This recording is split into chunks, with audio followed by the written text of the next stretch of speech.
Hello everyone, welcome to the channel lifeline education with Vibha Sharma. आज हम पढ़ने जा रहे हैं phrase and clauses in easy way.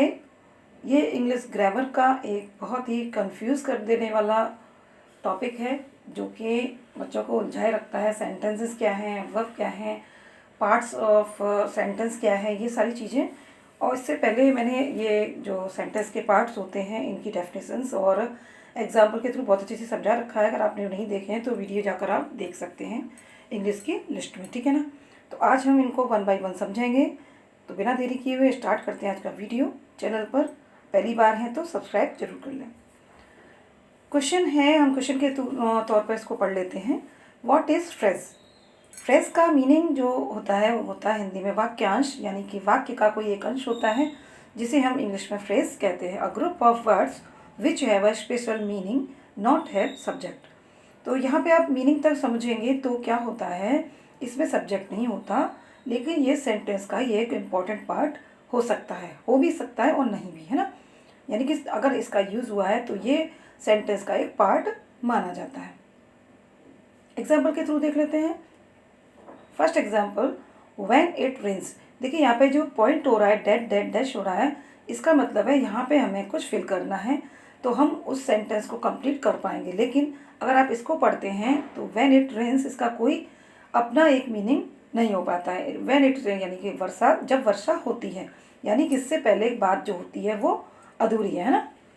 To watch a movie, एक फिल्म देखने के लिए या मूवी देखने के लिए, तो ये भी आपको बात को स्पष्ट नहीं कह रहा कि कब क्या कैसी किसको देखनी है मूवी, है ना। थर्ड है वॉकिंग इन द गार्डन, यानी कि बगीचे में टहलना। तो इसके आगे भी डेड डैश है, आप इसको भी फिल करके हम आगे बताएंगे आपको। वीडियो को बिना स्किप किए हुए पूरा देखिए जरूर, है ना।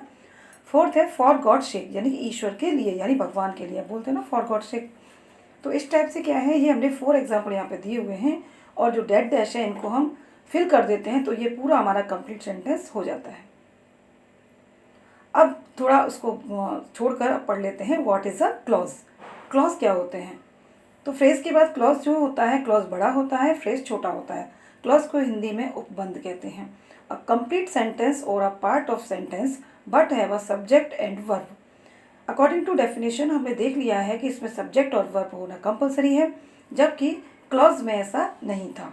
वो एक ग्रुप तो होता था वर्ड्स का, लेकिन उसमें सब्जेक्ट नहीं पाया जाता है ना। अब यहाँ पे क्या है, यहाँ पे सब्जेक्ट और वर्ब होना कंपलसरी है। वर्ब 2 टाइप की होती है, दोनों में से कोई एक भी हो सकती है, दोनों भी हो सकती हैं, मेन वर्ब और हेल्पिंग वर्ब। एग्जाम्पल के थ्रू देखते हैं। फर्स्ट है ही वॉज टू टायर्ड। देखिए यहाँ पे जो सेंटेंस होगा हमारा वो कंप्लीट सेंस रखता होगा।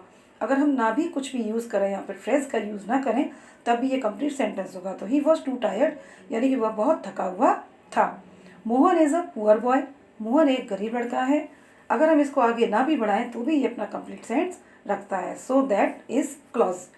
थर्ड है आई नो, मैं जानता हूँ। अगर हम इतना ही बात कहकर छोड़ देते हैं तो भी हम आगे इसको बढ़ाने की कोई हमें आवश्यकता भी नहीं है। अगर हम चाहें तो इसको बहुत लंबा भी कर सकते हैं, यानी कि हम इसमें फ्रेजेस का यूज़ कर सकते हैं।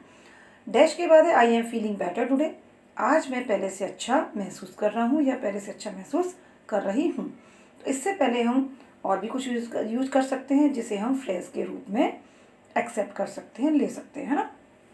तो आपने देखा यहाँ पे 4 जो एग्जाम्पल है, यहाँ पे मैंने डैश बना रखे हैं, डॉट डॉट कर रखा है, इसको आपको फिल करना है। अब देख लेते हैं दोनों के एग्जाम्पल कंबाइंड, ठीक है ना। तो फर्स्ट है हमारा ही वॉज जंपिंग, वह कूद रहा था, है ना। अब हमने यहाँ पे सेंटेंस कंप्लीट कर दिया। This is called clause. From a bridge, कहाँ से कूद रहा था, तो फ्रॉम ए ब्रिज। इसमें 3 आप देख रहे हैं क्या है, वर्ड हैं, तीनों को मिलकर एक सेंस बन रहा है, यानी कि ब्रिज से, यानी कि पुल से, है ना। तो फ्रेज अब यहाँ पे हमारा हो गया फ्रॉम अ ब्रिज और सेंटेंस हमारा हो गया ही वॉज जंपिंग, ये हमारा क्लॉज है। सेकेंड है इट्स रेनिंग, बारिश हो रही है, कब हो रही है, टुडे। तो टुडे हमारा यहाँ पे क्या है, ये यहाँ पे फ्रेज है और इट्स रेनिंग क्या है, हमारा क्लॉज है। Ramu is very poor plus but honest, तो बट ऑनेस्ट हमारा यहाँ पे फ्रेज है और रामू इज़ वेरी पुअर क्या है, हमारा क्लॉज। दैट यहाँ पे हमारा फ्रेज है। You are weak is known to all. अब आप इसका सेंस यहाँ पे पढ़ सकते हैं, जैसा कि तुम कमज़ोर हो ये सभी जानते हैं, है ना। ये हमारे 4 एग्जाम्पल हैं। तो देखिए यहाँ पे जो आगे वाले सेंटेंसेस है, यहाँ पे 3 फर्स्ट सेकंड थर्ड में दोनों में तीनों में क्या दिया हुआ है, सेंटेंस दिया हुआ है। सेंटेंस तो है ही है, सेंटेंस तो पूरा मिला के भी होगा, लेकिन जो ये पार्ट है अगर हम फ्रेज को अलग कर देते हैं तो हमारा क्या हो जाता है, केवल क्लॉज रह जाता है। आई होप कि आपको समझ में आ गया होगा। Thanks for watching this video. अगर आपको कोई कन्फ्यूज़न है तो इसको आप 2-3 बार देखेंगे तो आपको बहुत ईजीली समझ में आ जाएगा। यानी कि फ्रेज का हमारे लिए इतना इम्पोर्टेंस नहीं है जितना क्लॉज के लिए, और दोनों को मिलाकर एक सेंटेंस बनेगा। दोनों ही पार्ट हमने आपको बता दिए हैं, आप हमें कमेंट जरूर करके बताएं।